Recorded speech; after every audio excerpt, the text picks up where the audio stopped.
Chapter 4. The Road Through the Forest.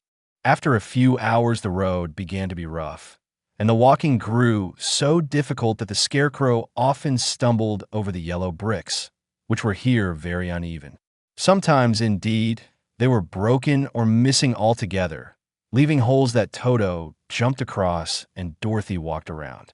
As for the scarecrow, having no brains, he walked straight ahead, and so stepped into the holes and fell at full length on the hard bricks.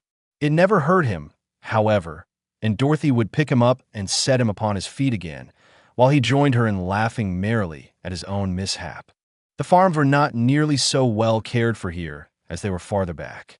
There were fewer houses and fewer fruit trees, and the farther they went, the more dismal and lonesome the country became. At noon they sat down by the roadside, near a little brook, and Dorothy opened her basket and got out some bread. She offered a piece to the scarecrow, but he refused. "I'm never hungry," he said, "and it is a lucky thing I am not, for my mouth is only painted, and if I should cut a hole in it so I could eat, the straw I am stuffed with would come out, and that would spoil the shape of my head." Dorothy saw at once that this was true, so she only nodded and went on eating her bread. "Tell me something about yourself and the country you came from," said the scarecrow, when she had finished her dinner. So she told him all about Kansas and how gray everything was there, and how the cyclone had carried her to this queer land of Oz. The scarecrow listened carefully and said, "I cannot understand why you should wish to leave this beautiful country and go back to the dry, gray place you call Kansas." "That is because you have no brains," answered the girl. "No matter how dreary and gray our homes are, we people of flesh and blood would rather live there than in any other country, be it ever so beautiful. There is no place like home." The scarecrow sighed. "Of course I cannot understand it," he said. "If your head were stuffed with straw like mine, you would probably all live in the beautiful places, and then Kansas would have no people at all. It is fortunate for Kansas that you have brains." "Won't you tell me a story while we are resting?" asked the child. The scarecrow looked at her reproachfully and answered, "My life has been so short that I really know nothing whatever. I was only made day before yesterday. What happened in the world before that time is all unknown to me.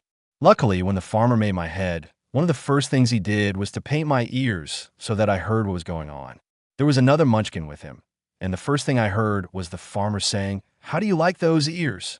'They aren't straight,' answered the other. 'Never mind,' said the farmer. 'They are ears just the same,' which was true enough. 'Now I'll make the eyes,' said the farmer. So he painted my right eye, and as soon as it was finished, I found myself looking at him and at everything around me with a great deal of curiosity, for this was my first glimpse of the world. 'That's a rather pretty eye,' remarked the munchkin who was watching the farmer. 'Blue paint is just the color for eyes.' 'I think I'll make the other a little bigger,' said the farmer. And when the second eye was done, I could see much better than before. Then he made my nose and my mouth. But I did not speak, because at that time I didn't know what a mouth was for. I had the fun of watching them make my body and my arms and legs. And when they fastened on my head, at last, I felt very proud, for I thought I was just as good a man as anyone. 'This fellow will scare the crows fast enough,' said the farmer. 'He looks just like a man.' 'Why, he is a man,' said the other, and I quite agreed with him. The farmer carried me under his arm to the cornfield and set me up on a tall stick where you found me. He and his friends soon after walked away and left me alone. I did not like to be deserted this way, so I tried to walk after them. But my feet would not touch the ground, and I was forced to stay on that pole. It was a lonely life to lead, for I had nothing to think of, having been made such a little while before. Many crows and other birds flew into the cornfield, but as soon as they saw me, they flew away again, thinking I was a munchkin, and this pleased me and made me feel that I was quite an important person. By and by an old crow flew near me, and after looking at me carefully, he perched upon my shoulder and said, 'I wonder if that farmer thought to fool me in this clumsy manner. Any crow of sense could see that you're only stuffed with straw.' Then he hopped down at my feet and ate all the corn he wanted. The other birds, seeing he was not harmed by me, came to eat the corn too, so in a short time there was a great flock of them about me. I felt sad at this, for it showed I was not such a good scarecrow after all, But the old crow comforted me, saying, "If you only had brains in your head, you would be as good a man as any of them, and a better man than some of them. Brains are the only things worth having in this world, no matter whether one is a crow or a man." After the crows had gone, I thought this over and decided I would try hard to get some brains. By good luck, you came along and pulled me off the stake. And from what you say, I'm sure the great Oz will give me brains as soon as we get to the Emerald City. "I hope so," said Dorothy earnestly, "since you seem anxious to have them." "Oh, yes, I am anxious," returned the Scarecrow. "It is such an uncomfortable feeling to know one is a fool." "Well," said the girl, "let us go."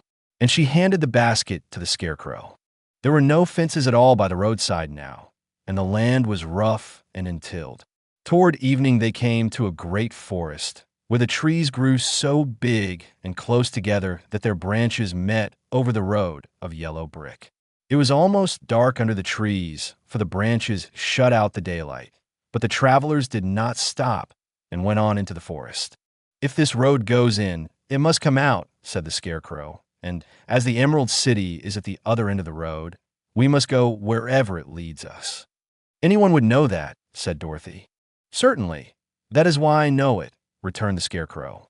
"If it required brains to figure it out, I never should have said it."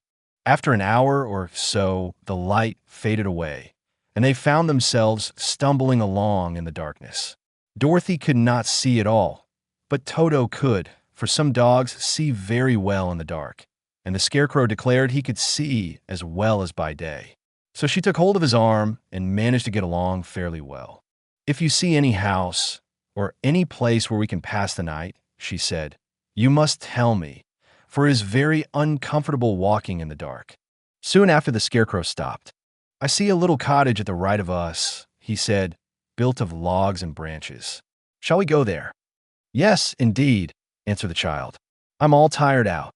So the Scarecrow led her through the trees until they reached the cottage, and Dorothy entered and found a bed of dried leaves in one corner. She lay down at once, and with Toto beside her soon fell into a sound sleep. The Scarecrow, who was never tired, stood up in another corner and waited patiently until morning came.